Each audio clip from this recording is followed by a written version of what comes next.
Almost 470,000 people have signed a petition calling for Wales's 20-mile-per-hour zones to be scrapped. And a debate on that very topic is about to get underway at the Welsh Senedd. Well, the Welsh Conservatives called for that debate, and joining me now is their leader, Andrew RT Davies. Andrew, welcome to the show. Always a pleasure. Almost 500,000 people signed the petition. Now, the Labour Party will say this limit is necessary to bring down deaths on the roads, to bring down air pollution. But what's your take on it? Well, we know from the government's own figures, the Welsh Labour government's own figures, that this could potentially have an economic impact of approximately £9 billion on the Welsh economy, money that the Welsh economy desperately needs. We know from other surveys in other countries that have implemented 20 mph that there hasn't been the casualty reduction that we all want to see on our roads. And so on all counts, the information that Welsh Labour put out there is incorrect. And we know that, as you in your introduction, Martin, highlighted, this really has focused the attention of the Welsh public by having a signature, the biggest petition signature that the Welsh Parliament has had since its inception 25 years ago, of nearly 500,000 signatures. So that's why our first week back after the Easter recess, we as Welsh Conservatives have chosen to table this debate today. Sadly, we won't have the votes because Labour, Plaid and the Lib Dems want this to go forward. And sadly, the economy of Wales and the people of Wales will have to labour under this ridiculous rule that they brought in September of last year.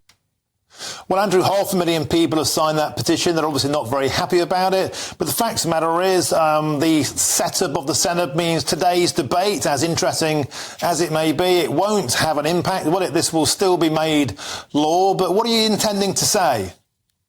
Well, it is already law, Martin. It came in September last year, but we will continue to highlight the stupidity of these rules and this legislation.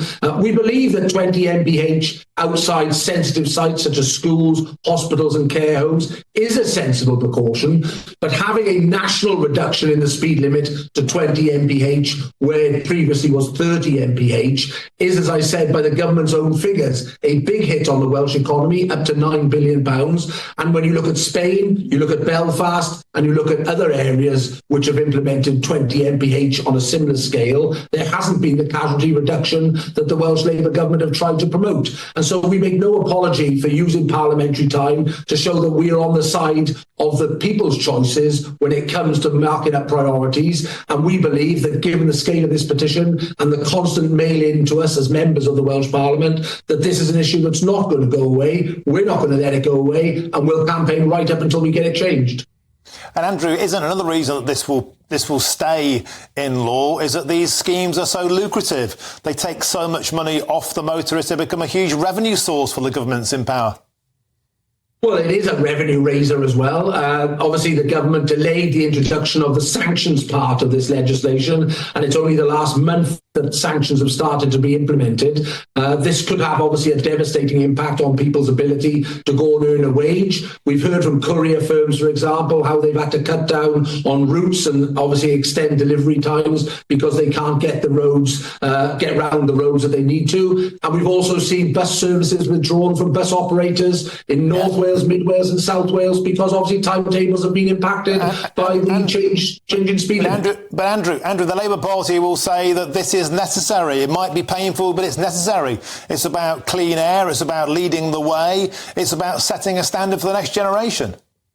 Well, that's just complete nonsense. I mean, we know that there's a transition from the combustion engine to the electric car, and ultimately that will happen in HGV and commercial vehicles over time. But what we do need is an economy that can create quality jobs. We need safety on our roads, and as I said, the evidence doesn't show that there will be that reduction that they purport to say will happen. We support the retention of 20 mph outside sensitive sites, such as hospitals, care homes and schools, but we do believe that this national policy across all 30 mph roads needs to be redacted and taken off the statute book and common sense prevail and the people's priorities listened to.